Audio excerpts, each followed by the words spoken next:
I would have been out here a little bit sooner, but they gave me the wrong dressing room, and I couldn't find any place to put my stuff. And I don't know how you are, but I need a place to put my stuff. So that's what I've been doing back there, just trying to find a place for my stuff. You know how important that is. That's the whole meaning of life, isn't it? Trying to find a place for your stuff.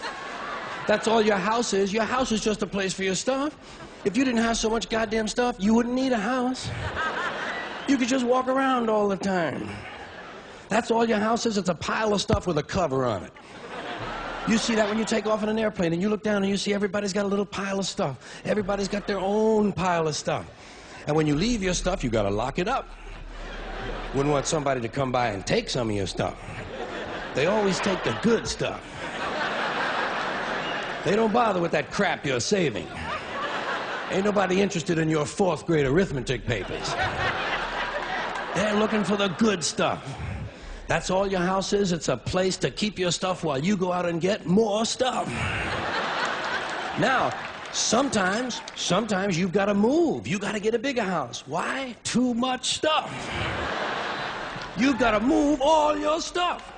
And maybe put some of your stuff in storage. Now imagine that. There's a whole industry based on keeping an eye on your stuff. Enough about your stuff. Let's talk about other people's stuff. Did you ever notice when you go to somebody else's house, you never quite feel 100% at home? You know why? No room for your stuff. Somebody else's stuff is all over the place. And what awful stuff it is.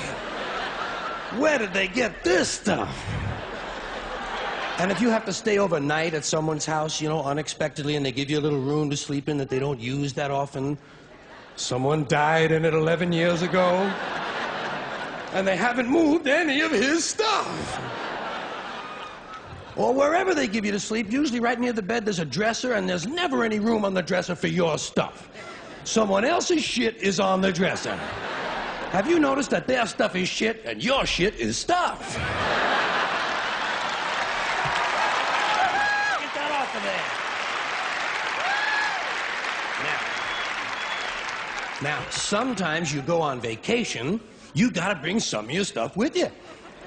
You can't bring all your stuff, just the stuff you really like.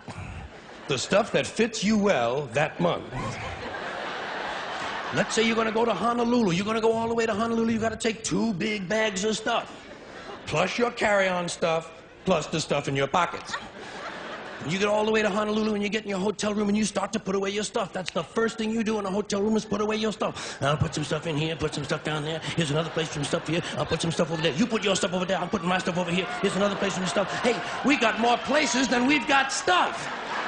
We're gonna have to buy more stuff. Yeah.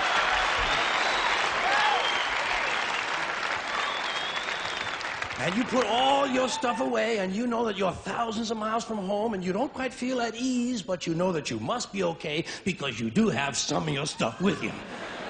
And you relax in Honolulu on that basis. That's when your friend from Maui calls and says, hey, why don't you come over to Maui for the weekend? Spend a couple of nights over here. Oh, shit, no. Now what stuff do you bring? Right, you've got to bring an even smaller version of your stuff. Just enough stuff for a weekend on Maui. And you get over, and you're really spread out now. You've got shit all over the world. You've got stuff at home, stuff in storage, stuff in Honolulu, stuff in Maui, stuff in your pockets. Supply lines are getting longer and harder to maintain. But you get over to your friend's house in Maui and they give you a little place to sleep, and there's a little window ledge or some kind of a small shelf, and there's not much room on it, but it's okay because you don't have much stuff now. And you put what stuff you do have up there. You put your imported French toenail clippers, your odor readers with the 45-day guarantee, your cinnamon-flavored dental floss, and your Afrin 12-hour decongestant nasal spray. And even though you're a long way from home, you know that you must be okay because you do have your Afrin 12-hour decongestant nasal spray. And you relax in Maui on that basis. That's when your friend says, hey, I think tonight we'll go over the other side of the island and stay at my friend's house overnight. Oh, shit, no. No! What do you bring? Now you just bring the things you know you're gonna need. Money, keys, comb, wallet, lighter, hanky, pen, cigarettes, contraceptives, Vaseline, whips, chains, whistles, dildos, and a book.